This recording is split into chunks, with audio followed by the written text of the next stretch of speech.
கிறிஸ்துவுக்குள் என மிகவும் அன்பானவர்களை, இந்த காலை நேரத்தில் உங்கள் அனைவரையும் வாழ்த்துவதில் மிக மகிழ்ச்சி அடைகிறேன். மீண்டும் ஒரு நாளை தந்து ஆண்டவருடைய சமூகத்திலே ஆண்டவருடைய வார்த்தைகளை தியானிக்க கர்த்தர் நமக்கு கிருபை செய்திருக்கிறார். அதற்காக நான் ஆண்டவரை துதிக்கிறேன். எல்லாருடைய உள்ளத்திலும் ஒரு எண்ணம் உண்டு. யாரும் என்னை ஏறெடுத்து கூட பார்க்கவில்லை, ஒருவரும் என்னை ஒரு பொருட்டாக எண்ணுவதில்லை. நான் எப்படி என்னை தயார்படுத்திக் கொண்டாலும் எல்லாரும் என்னை விட்டு அகன்று போகிறார்கள். இப்படி பலரும் எண்ணிக்கொள்வது உண்டு.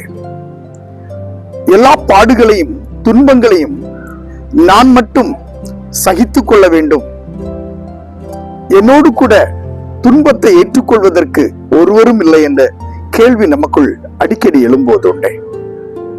ஏன் எனக்கு இந்த வாழ்க்கை? இப்படி வாழ்வதனால் எனக்கு என்ன பிரயோஜனம்? ஏன் என்னை ஆண்டவர் இப்படி கஷ்டத்தினூடாய் வழிநடத்துகிறார் என்ற கேள்விகள் நமக்குள் வருவதுண்டு. ஒரு சிறு உதாரணத்தை உங்களுக்கு சொல்ல விரும்புகின்றேன்.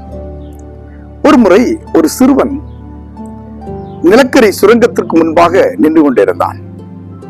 அவனை பார்த்து அங்கிருந்த காவலாளர்கள், நீ எதற்காக இங்கே நிற்கிறாய் என்று கேட்ட பொழுது, என்னுடைய தகப்பனார் இந்த நிலக்கரி சுரங்கத்திற்குள் வேலை செய்கிறார்கள், அவரை பார்ப்பதற்காக நான் வந்திருக்கிறேன், அதற்காக நான் காத்திருக்கிறேன் என்று அந்த சிறுவன் சொன்னான். அங்கிருந்த காவலாளிகள் ஒருவர் சொன்னார், இங்கு 700க்கு மேற்பட்ட மனிதர்கள் வேலை செய்கிறார்கள், அத்தனை பேருடைய உடலிலும் கரி நிறைந்திருக்கும், ஒருவரையும் அடையாளம் கண்டுகொள்ள முடியாது. நீ உன் வீட்டுக்கு செல், உன் அப்பா அங்கே வீட்டுக்கு வந்து விடுவான், இங்கே காத்திருந்து உன் நேரத்தை வீணடிக்காதே. உடனடியாக அந்த சிறுவன் சொன்னான், நான் என் அப்பாவை அடையாளம் கண்டுபிடிப்பது கடினம், ஏனென்றால் அவருடைய உடல் முழுவதும் கரி நிறைந்திருக்கும். நீங்கள் சொல்வது உண்மைதான், ஆனால் என் அப்பாவுக்கு என்னை அடையாளம் தெரியும், நான் எப்படிப்பட்டவன் என்பது என் அப்பாவுக்கு தெரியும். என்னை அவர் பார்த்தவுடனே ஓடோடி வந்து என்னை அணைத்துக் கொள்வார் என்று அந்த சிறுவன் சொன்னான். எனக்கு அன்பானவர்களே, 1 பேதுரு 5வது அதிகாரம் 7வது வசனம் சொல்லுகிறது, அவர் உங்களை விசாரிக்கிறவர் ஆனபடியால் உங்கள் கவலைகளை எல்லாம் அவர் மேல் வைத்து விடுங்க. நம்மை உருவாக்கின ஆண்டவர் நம்மை அடையாளம் கண்டு கொள்வார், நம்மை விசாரிப்பார். நாம் எந்த நிலையில் இருந்தாலும் அவர் நம்மை அடையாளம் கண்டு கொள்வார். ஒருவேளை யாரும் எனக்கு இல்லையே என்று நீங்கள் கவலைப்படலாம். வாழ்க்கையிலே விரக்தி அடைந்து எதற்காய் வாழலாம் என்று கேள்விகள் எழுப்பலாம்.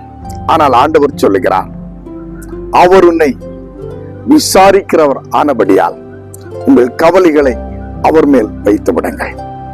பேதுரு அழகாய் சொல்லுகிற அந்த வார்த்தை, கர்த்தர் நம்மை விசாரிக்கிறவர், நம்மை போல் பாடுபட்ட ஒரு ஆண்டவர், நமக்காய் பரிதபிக்கிறவர் அல்ல, நம்மை போல பாடுகள் பட்டு பாடுகளை ஏற்றுக்கொண்டு நமக்காய் வாழ்ந்த ஆண்டவர் நம்மோடு கூட இருக்கிறார்.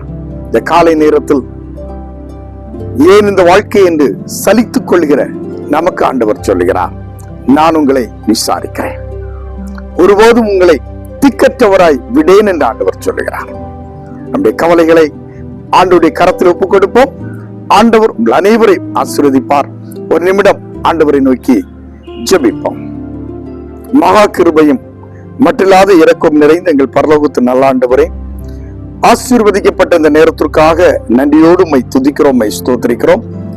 கவலைகளாலும் வேதனையினாலும் துக்கத்தினாலும் துவண்டு போயிருக்கிற நாங்கள் ஆண்டவருக்குள் பலன் கொள்ள நீர் எங்களை கிருபை செய்தபடியால் உம்மை ஸ்தோத்திரிக்கிறோம். எங்கள் கவலைகளை எல்லாம் ஆண்டவர் மீது வைத்து எங்களை நாங்களே உம்முடைய கரத்தில் ஒப்புக் கொடுக்க நீ கிருபை செய்கிறபடியால் உம்மை ஸ்தோத்திரிக்கிறோம்.